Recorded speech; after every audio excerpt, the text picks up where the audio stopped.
2 Coríntios, em nome de Jesus. 2 Coríntios capítulo 4, no versículo 7. E depois a gente vai lá em Hebreus capítulo 10, versículo 32. 2 Coríntios 4, versículo 7. 2 Coríntios 4, 7. Se alguém puder escrever aí, escreve aí para mim, por favor. Seu Éder também entrou agora. Escreve aí, por gentileza, aí. 2 Coríntios, capítulo 4, versículo 7. E Hebreus, capítulo 10, versículo 32. Eis-me aqui, prostrado outra vez. 2 Coríntios 4, versículo 7. Tudo a ti. Pela graça que me salvou, eis-me aqui, no colo do seu amor. Na tempestade ouvi sua voz, pelo nome me chamou, pelo nome me chamou. Glória a Deus, amém? Quem achou a palavra? Acharam, gente? 2 Coríntios capítulo 4, 2 Coríntios capítulo 4, versículo 7. Glória a Deus. Quem achou a palavra aí? Acharam?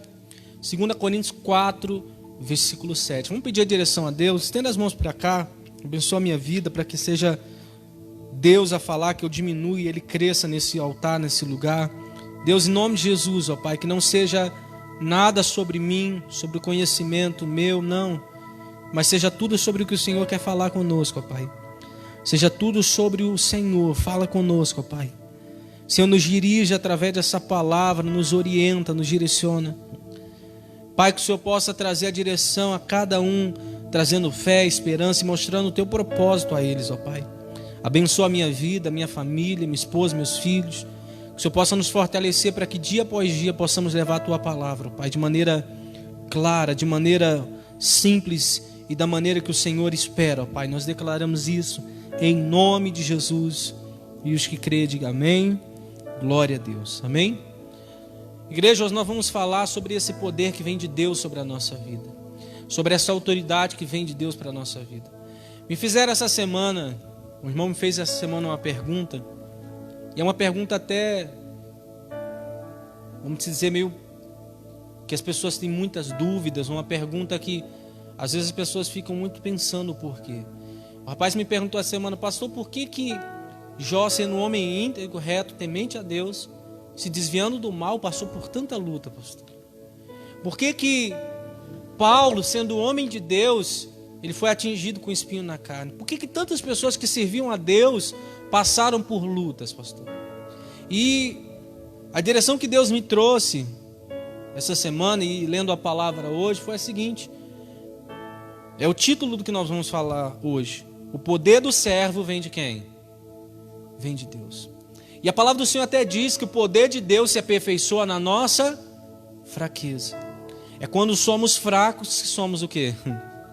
E fraco em quê? Em ceder à tentação, em pecar, pastor? Não. Quando ele diz fraco, significa o quê? Você reconhecer que o poder que está na sua vida vem de quem? Você se colocar como: Senhor, eu não sou nada, eu dependo totalmente de quem? E você vê que Jó e Abraão, Moisés e o próprio Paulo, eles passaram por situações que foi necessária para que eles não atraíssem a glória para ele, mas eles compreendessem que a glória era de quem?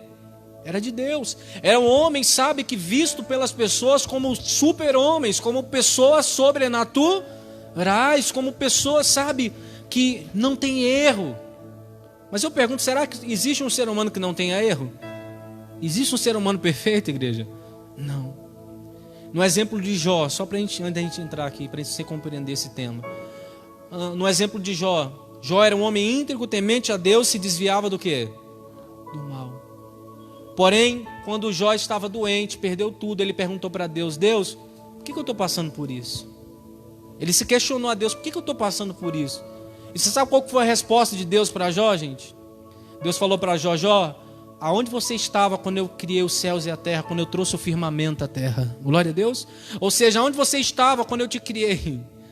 Ou seja, Deus estava falando: Jó, eu sei o que eu estou o quê? Fazendo. Você está olhando agora, mas eu sei o plano que eu tenho para a sua vida. Então muitas das vezes nós passamos por luta, igreja, e não compreendemos o propósito. Sendo que através do que Jó passou, Jó, ele reconheceu cada vez mais a dependência e a glória a quem? A Deus. Por ser um homem justo, ele poderia ter se ensoberbecido e achado: eu sou homem justo, então não mereço passar por quê? Por luta. Será que às vezes a gente pensa isso, igreja? Pensa ou não pensa? Poxa, eu estou na igreja. Poxa, pastor, eu sou dizimista. O cara nem serve a Deus, está prosperando. Quem compreende isso? Poxa, pastor, eu sou um homem íntegro, reto. Então muitas das vezes Deus permite a gente passar por luta, e você vai compreender que o cristão, ele sempre vai passar por luta. Por quê? Para que ele coloque a sua vida sempre na dependência de Deus, e ele reconheça que ele não é justo, que ele é justo somente diante de Deus, que a justificação não vem dele, mas vem através de Cristo. Glória a Deus, gente. Quem compreende isso? Então esse rapaz me questionou essa semana dizendo: pastor, por que o cristão passa por tantas lutas? Por que Jó passou por luta? Por que Paulo passou por luta? Justamente para isso. Se a gente não passar por luta, a gente vai se achar o super crente. A gente vai achar: não, eu sou o cara, eu faço, então eu pedi e aconteceu. Você compreende isso? E eu disse até para as pessoas essa semana: você sabe por que Deus vai prosperar tanto a sua vida esses dias? Posso falar para você, igreja? Porque não vai ter como você falar que você fez. Você vai falar: é realmente, em tempo de crise foi o próprio Deus que me abençoou. Quem compreende? Quem crê nisso? Diga glória a Deus. Foi em tempos difíceis. Se você for compreender, foi em tempos difíceis que a glória de Deus mais se manifestou.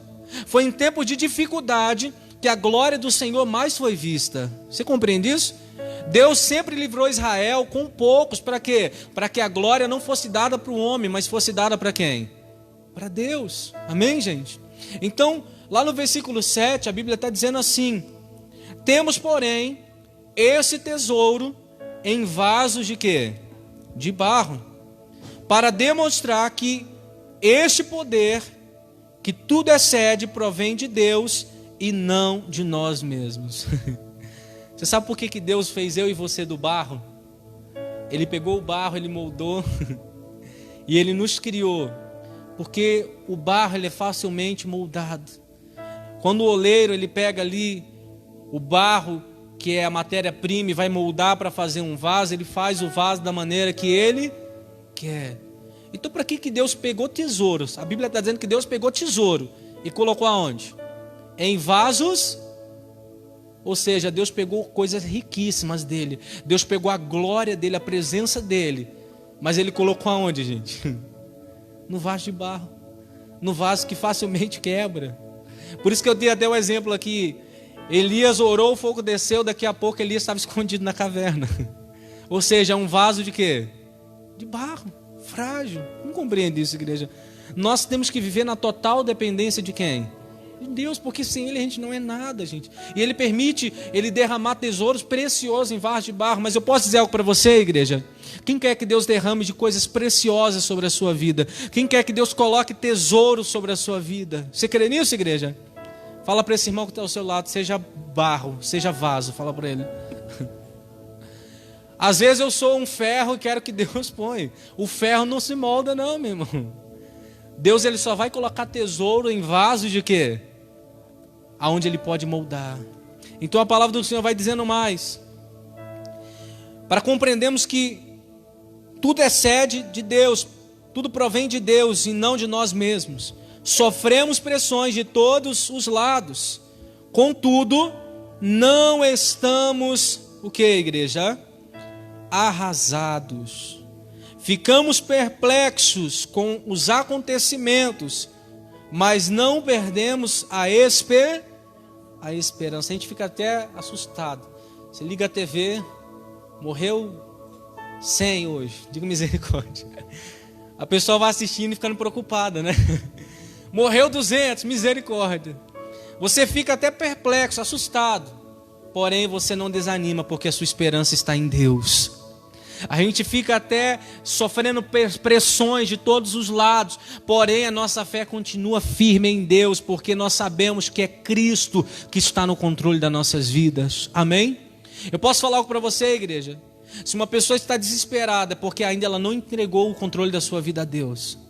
Porque a partir do momento que ela entrega o controle, ela sabe que já não é ela que vai governar, mas é Deus quem vai governar por ela. Amém? Ela sabe que já não vai ser ela que vai mudar a situação, já não vai ser ele que vai mudar a situação, mas quem vai mudar, gente? É o próprio Deus. E quando você entrega a sua vida a ele, você descansa. Não digo que você vai parar de orar, vai parar de correr atrás e lutar, não, mas você está com o coração em paz. Você está trabalhando, você está como? Em paz. Ah, pastor, mas estão demitindo aí, estão demitindo em massa as pessoas. Você está trabalhando, você está como? Em paz, porque você sabe que a sua esperança não está no seu patrão, a sua esperança está em quem? Em Deus. Você compreende o que Deus está falando com você, igreja? Você está, sabe, ali na sua casa, mas você sabe que a sua esperança está em quem? E você confia. Então a palavra do Senhor diz que sofremos pressões de todos os lados, contudo não estamos arrasados, ficamos perplexos com os acontecimentos. Porém, não perdemos o quê? A esperança. Você sabe qual é o problema? Há muitas pessoas que estão olhando a situação que o mundo está. Há muitas pessoas que estão passando por luta, seja financeira. Hoje, o que mais tem é luta financeira, na saúde, na família, é uma bênção, diga misericórdia. Mas a gente vê os problemas, a gente não é cego, a gente vê. Você repara os problemas ou não repara? A gente vê as lutas, as situações. Porém, o que a Bíblia está nos aconselhando? A Bíblia está nos aconselhando a não perder a esperança. Porque tem gente que olha para os acontecimentos e perde a esperança. Para ela já era, para ela o mundo já acabou. Para ela assiste a televisão lá, começa a falar da pandemia, começa a falar de demissão, a pessoa já não dorme à noite preocupada que no outro dia ela vai perder o emprego, que no outro dia ela pode ficar doente, que no outro dia ela pode ser cometida com essa enfermidade. Então a pessoa começa a ficar isolada, a pessoa começa a deixar um medo dominar ela, começa a deixar um medo atingir a vida dela. Glória a Deus. É claro que nós tomamos todos os cuidados, é verdade ou não é? A gente está aqui, o pessoal está de máscara, eu tirei a minha agora para falar nesse microfone com máscara, é uma guerra, meu irmão. A gente está até meio distante, glória a Deus. Mas se você colocar a sua confiança nas coisas dessa terra, a gente está perdido. A palavra do Senhor diz que se o Senhor não edificar a casa, em vão trabalha aqueles que estão construindo. Se o Senhor não guardar, em vão vigia o sentinela. Amém? Se não for o Senhor a operar, você acha que essa máscara vai te guardar se o Senhor não te guardar, igreja? Você acha que vai? O bispo até falou esse dia, tem gente que não lava a máscara tem um mês já. Diga misericórdia. Você acha que se o Senhor não te guardar, algo vai te guardar aqui nessa terra, igreja? Não, é claro que nós temos que vigiar e também com o quê? E orar. Mas que a sua dependência não esteja no que o homem disse, no que a terra está mostrando, mas que a sua dependência esteja em quem? Não, fala para esse irmão, não perca a esperança, não perca. Você sabe por que a gente não perde a esperança, pastor? Ah, porque está tudo bem. Não, a gente não perde a esperança porque a nossa esperança não está no mundo, está em Deus. A nossa confiança não está no mundo, está em quem, gente? Por isso que eu não vou perder a esperança. E aos olhos humanos é loucura, você está alegre em momento difícil, você está em paz em momento de guerra. Mas é por quê? Porque a sua esperança não está nada nessas coisas. Sua esperança está em quem? Em Deus. Então o mundo está desesperado e eu estou confiando. O mundo está preocupado e eu estou confiante. O mundo perdeu a esperança e eu continuo o quê? Confiante, esperando no Senhor. Não tem uma palavra que diz? Esperei confiantemente pelo Senhor e Ele ali do seu trono inclinou-se para ouvir a minha oração. Amém? Quando você espera confiante no Senhor, Ele se inclina, Ele ouve o que você está pedindo. Glória a Deus. Ele atende a sua oração. Então Ele vai dizendo mais aqui. Somos perseguidos, mas jamais desamparados. Ou seja, tem gente que pensa que está passando por luta e Deus abandonou ela. Entenda uma coisa, Deus não te abandonou. Deus, Ele está contigo. Se você pensa que Deus te abandonou, é porque Deus já está carregando você no colo tem muito tempo, você não sabe. Glória a Deus. Se você olha para o lado e não vê nada, pode ter certeza, a sua fé desfaleceu e Deus está tendo que carregar no colo. Amém, gente? Mas você nunca vai estar desamparado. Deus, Ele é um Pai amoroso. Deus é um Pai que cuida de nós em cada detalhe. Ele cuida de você em cada detalhe, meu irmão. Amém? Então a gente pode até ser perseguido, mas jamais desamparados, abatidos. Ah, pastor, já amanheci abatido. Não tem problema, meu irmão. Veja que o cristão muitas das vezes ele tem problema em passar por sentimentos, dias difíceis. O cristão ele tem um problema de passar por momentos de tristeza e dificuldade. Porque na nossa mente, a gente está buscando a Deus e não tem que passar por nada. Pelo contrário, a gente passa por aflições. Mas qual que é a diferença, pastor? A diferença é porque Deus está com você em todo momento, sustentando. Ainda que você não tenha força, você se levanta porque Deus está te tomando pelas mãos, sustentando você. Glória a Deus, gente. Então a diferença é essa. Então não tenha problema com o sentimento. Vai ter dia que você vai acordar e vai falar: Deus, tá difícil. Tem dia que você vai acordar e vai falar: Deus, ó, hoje tá difícil até de levantar, hoje eu estou abatido.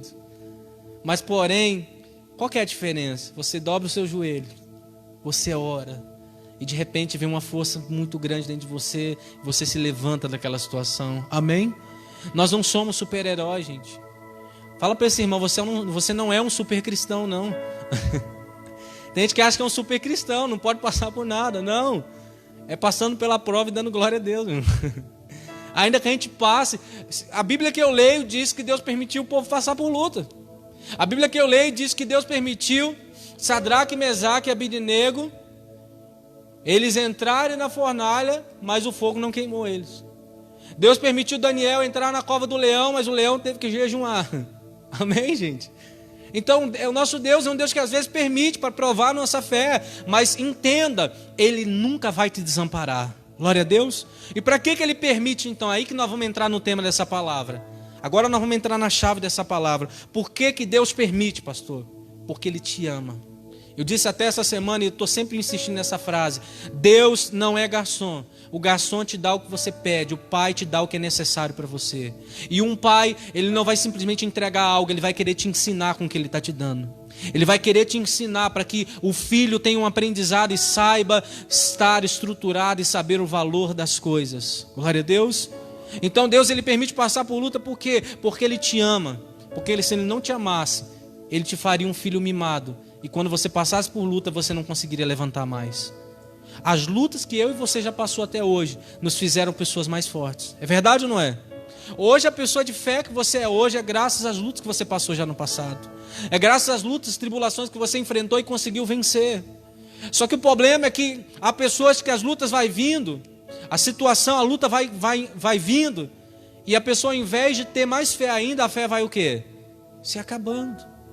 Eu pergunto para você: a fé é um objeto que se desgasta com o tempo, igreja? A fé é um objeto que você usa e ele acaba? Não. A fé é algo que não se desgasta. A fé é algo que cresce cada dia. Mas para isso nós temos que aprender. De repente nós já passamos por tanta luta. Será o que a gente aprendeu nessas lutas? Ou será que a gente ficou só murmurando diante da luta e esqueceu que Deus tinha um propósito nessa luta? Amém? Como damos o exemplo de Sadraque, Mesaque, Abidnego e Daniel. Eles saíram da luta homens muito fortes, gente.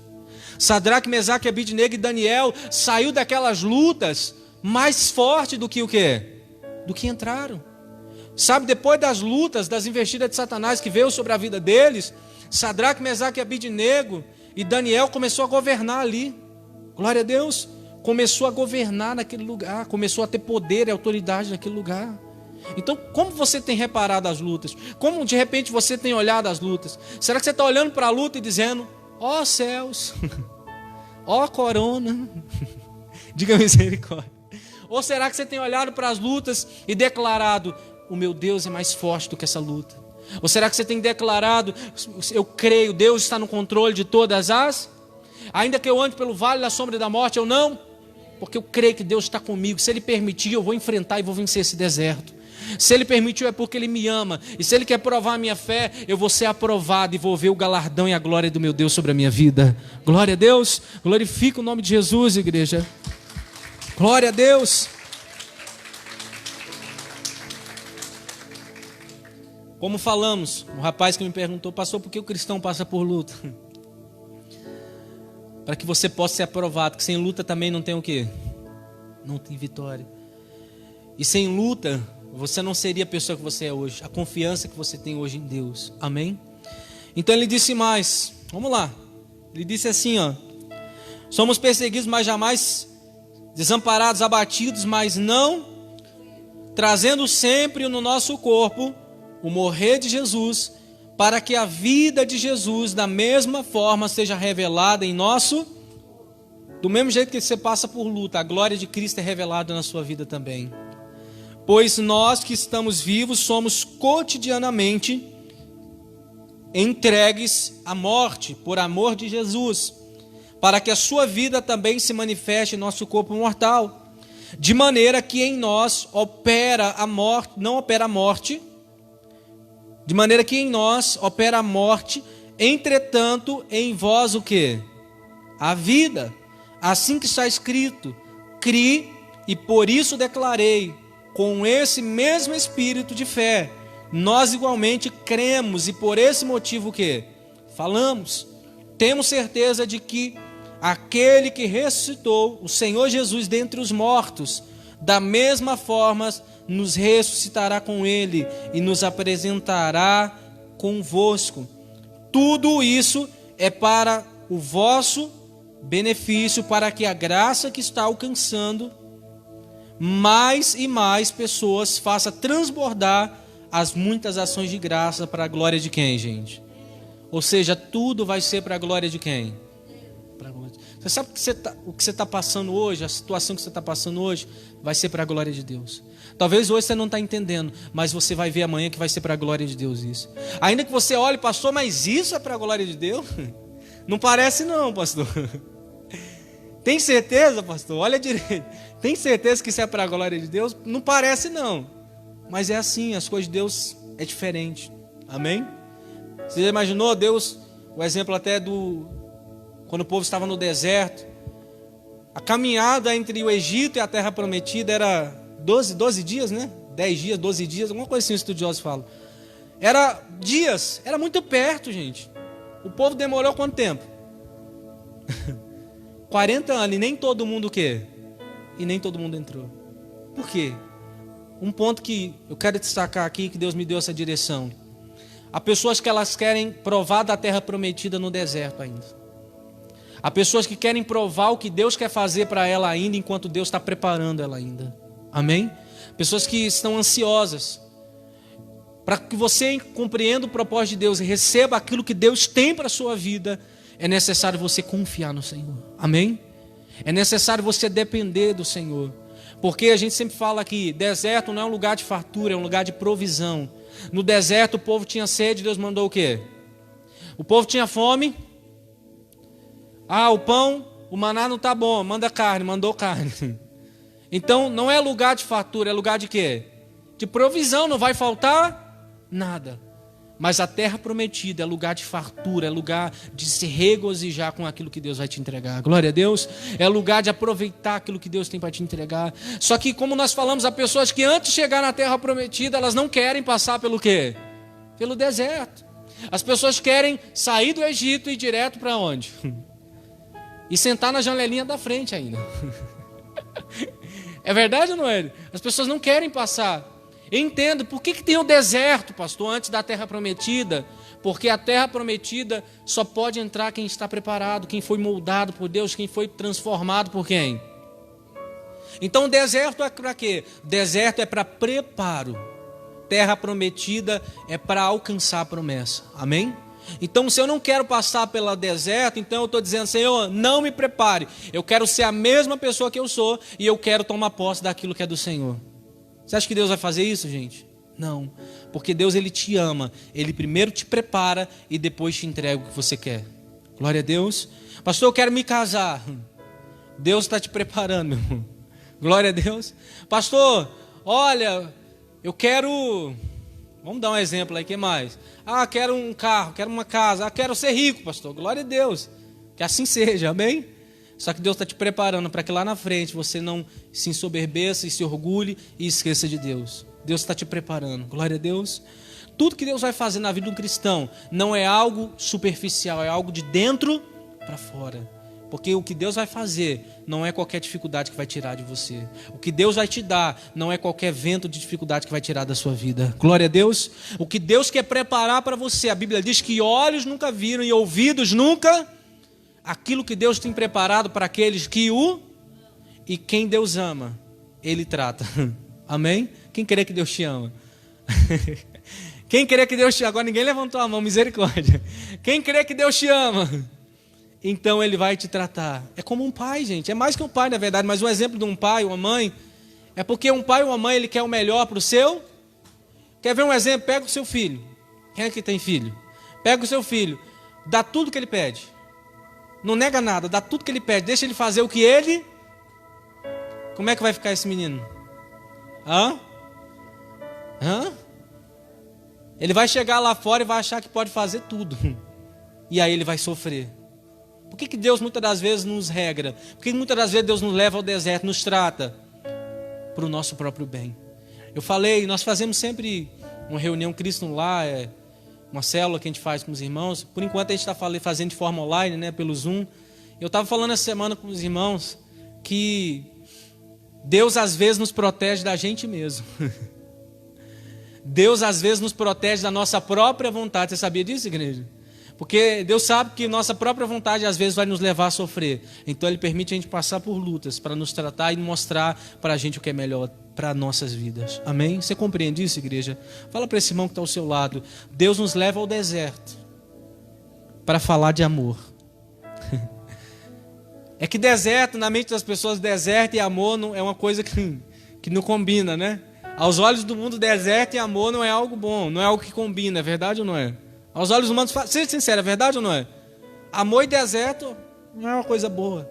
Luta e amor não é uma coisa o quê? Não é uma coisa boa que as pessoas às vezes querem ouvir.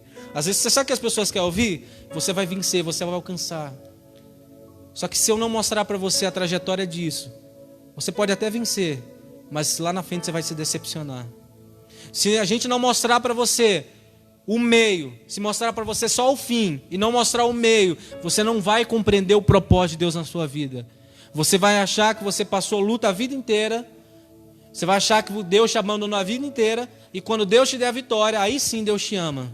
E você vai ficar a vida inteira sem se sentir ser amado por Deus. Compreenda algo, você é amado por Deus. Fala para esse irmão, você é amado por Deus. Fala para ele, você é amado por Deus. Há um amor muito grande. E por que Deus te ama dessa forma? Ele te trata, Ele cuida de você, para que você receba o melhor que Ele tem para você nessa terra. Glória a Deus, gente.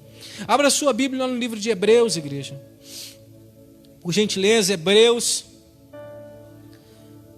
capítulo 10, versículo 32. Às vezes as pessoas fazem muito questionamento e querem compreender a mente de Deus. Às vezes a pessoa pergunta, pastor, mas por que Deus faz isso? Por que Deus faz aquilo? Eu posso falar algo para você, igreja? Se fosse para entender, não era mistério. Se fosse para entender, Deus não colocava coisas o quê? Ocultas. Tem coisas que a gente não vai entender. Mas mesmo sem entender, confia em quem? Em Deus. Seja sincero, quem aqui de repente passou uma luta um dia, não entendia no momento, mas hoje você entende qual foi o propósito de Deus? Levanta as mãos, deixa eu ver. Olha só para você ver. A gente no momento às vezes não entende. Por que a gente não entende, pastor? Porque a gente quer as coisas do nosso jeito. Às vezes a gente quer dar conselho para Deus. A gente quer que fala, Deus, senta aqui que eu vou falar como é que o senhor faz. Faz desse jeito aqui que vai dar certo. É verdade ou não, já? Às vezes a gente quer dar conselho para Deus. Deus, eu acho que assim seria o quê? Senta aí, Deus, ouve o que eu vou falar. Misericórdia, né, gente? Mas quando você decide viver a vontade de Deus e não a sua, você escolheu a melhor coisa para a sua vida. Você escolheu aquilo que é bom, perfeito e agradável, que é a vontade de quem? De Deus para a sua vida. Amém? Quem achou a palavra? Acharam? Hebreus capítulo 10, versículo 32. Só antes eu quero compartilhar aqui o que os irmãos estão dizendo. Os irmãos também estão aqui ruminando a palavra pelo Facebook aqui. Seu Rogério está dizendo assim, Provérbios capítulo 13, versículo 12. A esperança que se adia deixa o coração adoecido, mas o anseio satisfeito, renova o vigor da vida. Glória a Deus, é isso mesmo. Se a pessoa ela ficar na expectativa e ansiosa para as coisas naturais acontecer, ela vai ficar com a alma adoecida. Sabe aquela pessoa que a alma dela está doente, a alma dela está ferida? Aquela pessoa que está triste, angustiada por querer que algo aconteça. Eu dou um conselho para você. Posso falar, igreja? Não coloque a expectativa nos seus projetos. Coloque a expectativa nos projetos que Deus tem para você. Amém? Se você colocar a sua expectativa nos seus projetos, nos seus sonhos, os nossos sonhos se frustram? Sim ou não, igreja? O nosso projeto às vezes dá errado. E o de Deus? E o de Deus? Os planos de Deus se frustram? Então é melhor viver os seus planos ou o plano de Deus, igreja? E o plano de Deus para a sua vida vai ser bom, perfeito e agradável, vai ser a melhor coisa para a sua vida, vai ser a melhor escolha que você já tomou, amém? A melhor decisão que você já tomou na sua vida.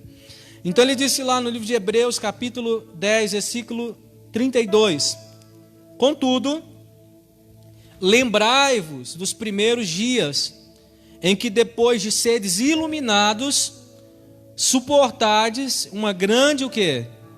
Provação e sofrimento. Misericórdia, pastor. Está amarrado essa palavra aí. Depois que o povo foi iluminado pela presença de Deus, eles suportaram o que, igreja? Que a Bíblia está dizendo. Eles suportaram grande provação e o que? Ah, pastor, essa iluminação aí eu não quero não. Diga misericórdia. Porque depois que eles foram iluminados pela glória de Deus, eles passaram por tribulação e sofrimento. Por quê? Para a sua fé ser provada diante de Deus, para serem preparados para aquilo que Deus tinha para eles. Amém, gente?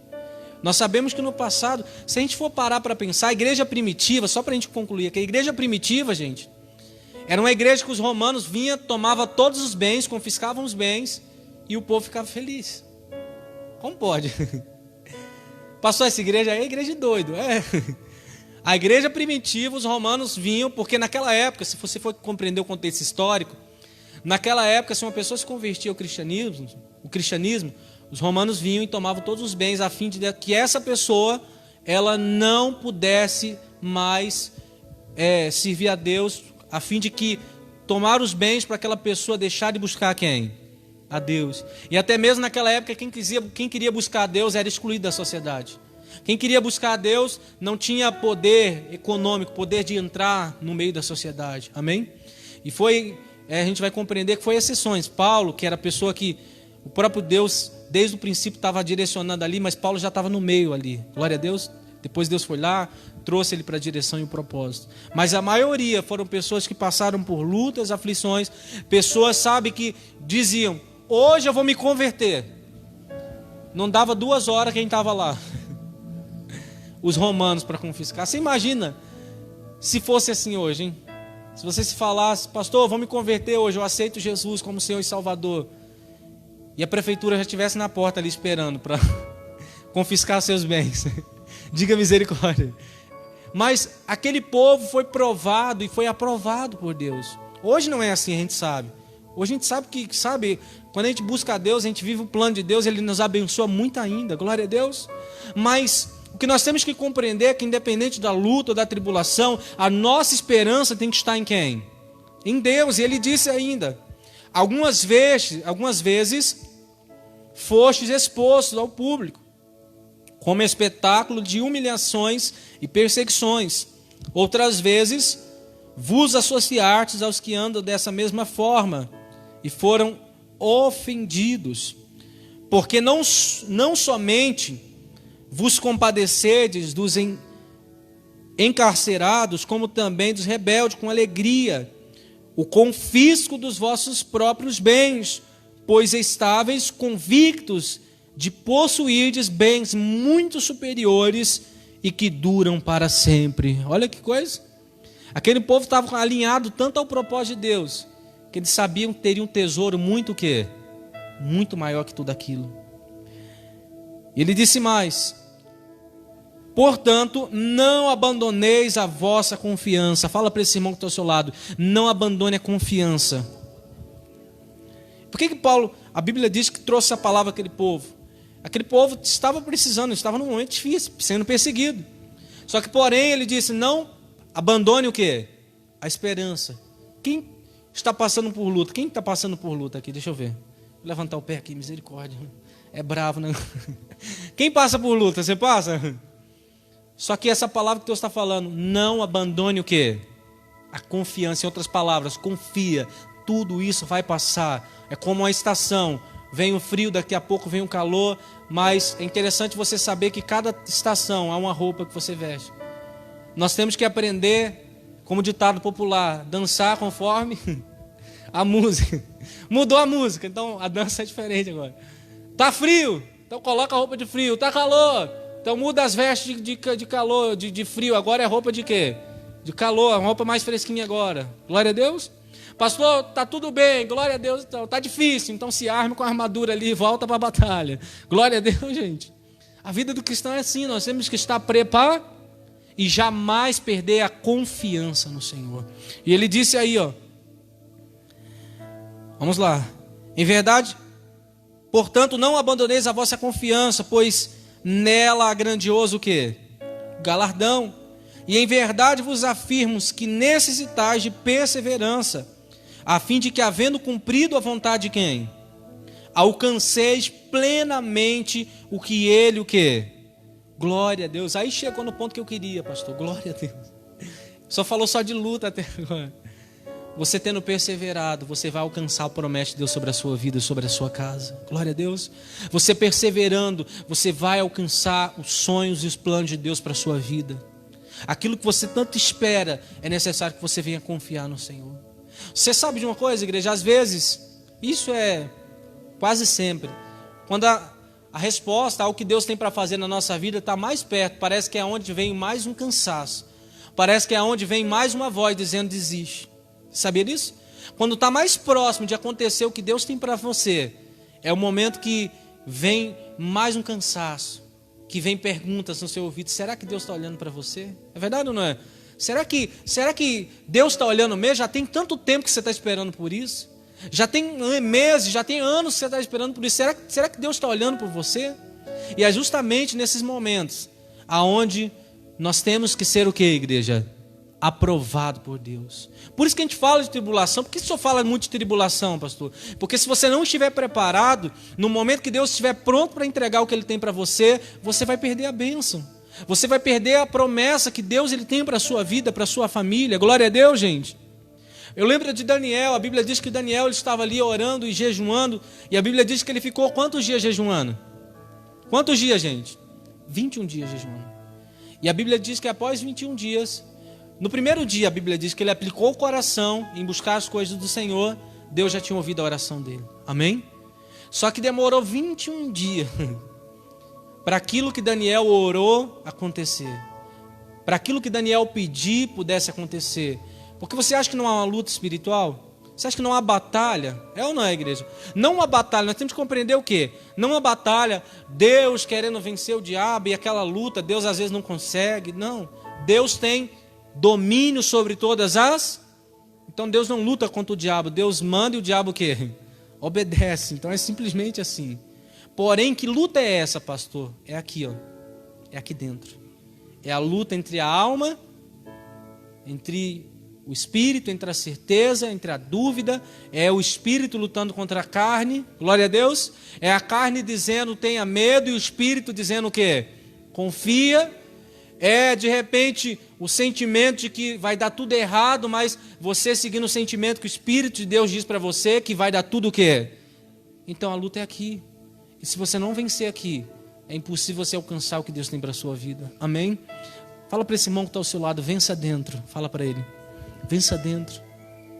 Às vezes a gente quer vencer tanto fora, sendo que a chave da vitória está aqui, ó. Vencer o quê?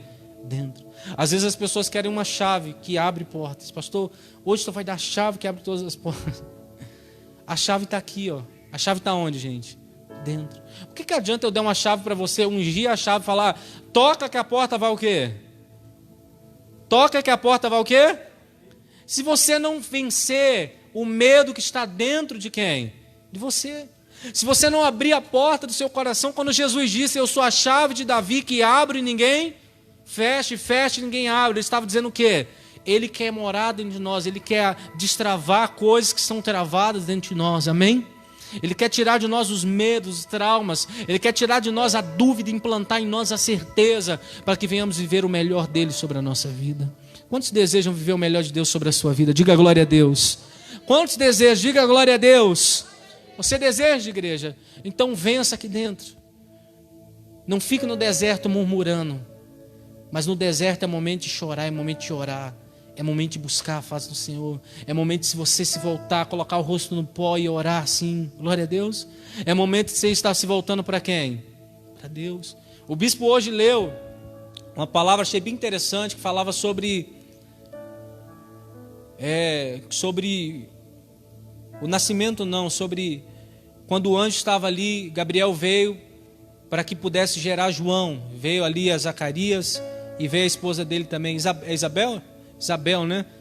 Que geraria o filho dele, João Batista, né? E quando o anjo vem e fala, ó, a tal dia sua esposa vai conceber um filho, vai gerar. E aí Zacarias fala para o anjo, fala, mas nós já somos velhos. Eu já sou velho. Minha esposa já é uma determinada idade avançada. É impossível. E ali depois daquele dia, a promessa até se cumpre.